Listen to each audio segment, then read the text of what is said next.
A half-century ago, the popular Kamishiba storytellers of Japan could have entertained children with a tale called The Day of Two Sunrises.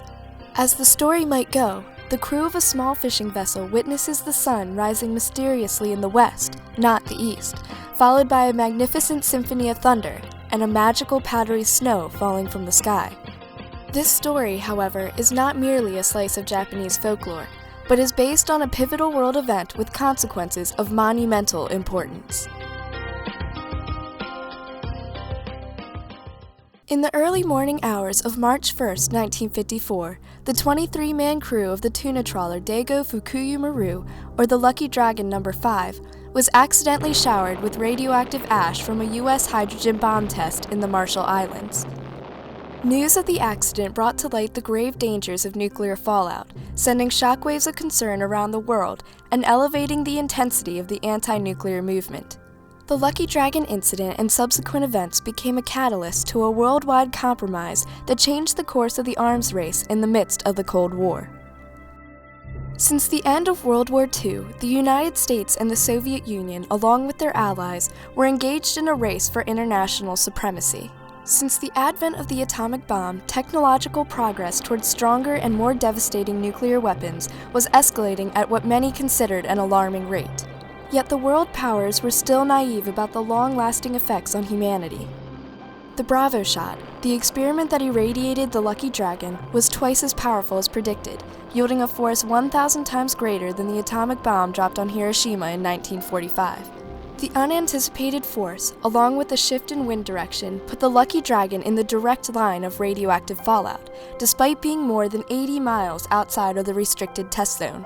A Japanese fishing trawler appears to have been missed by the search, but based on a statement attributed to her skipper, to the effect that he saw the flash of the explosion and heard the concussion 6 minutes later, it must have been well within the danger area. Having received no specific warning of the test, the crew members of the Lucky Dragon were unsure of what they had experienced. They saw no urgency to clean the ship of fallout material and handled it readily. According to crew member diaries, some even slept with souvenir packets of the white powder under their pillows.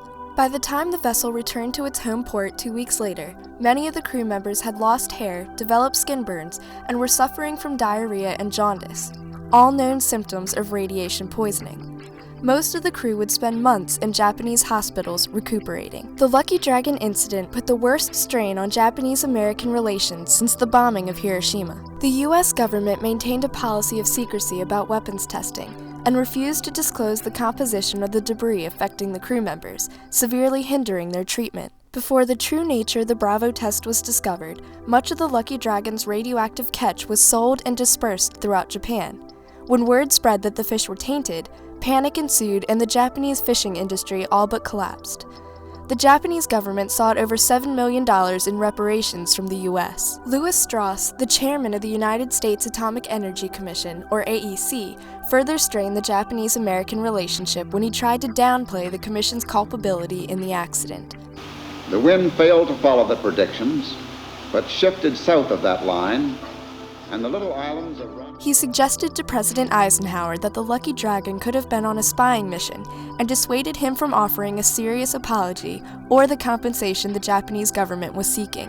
Declassified government reports later revealed that the AEC knew far more about the causes of the accident and the less than perfect weather conditions than the president was led to believe.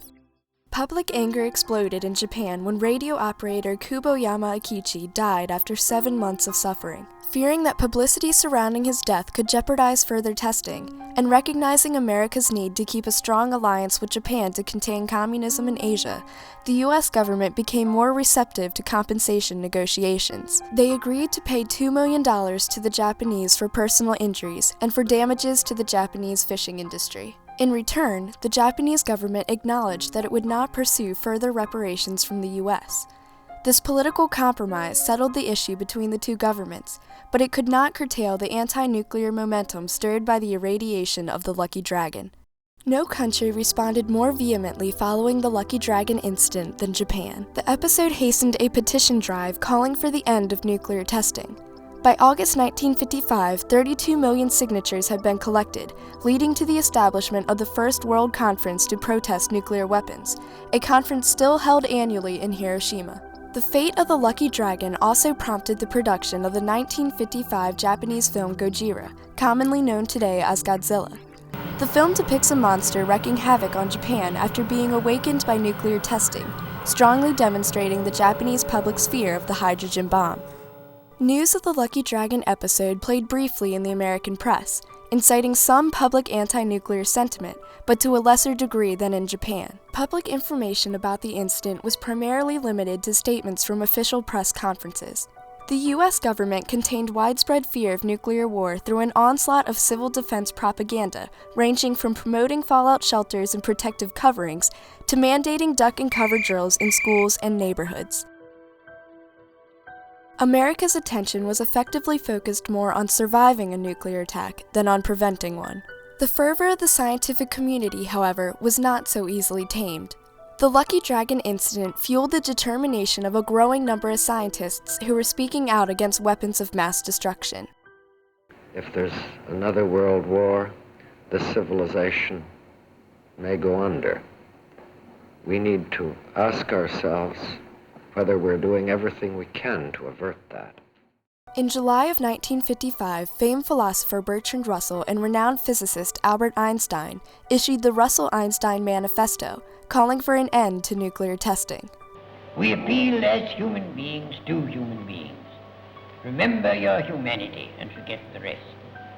If you can do so, the way lies open to a new paradise. If you cannot, there lies before you the risk of universal death. The Lucky Dragon accident was cited in the document as evidence that war involving radioactive fallout from hydrogen bombs could put an end to the human race.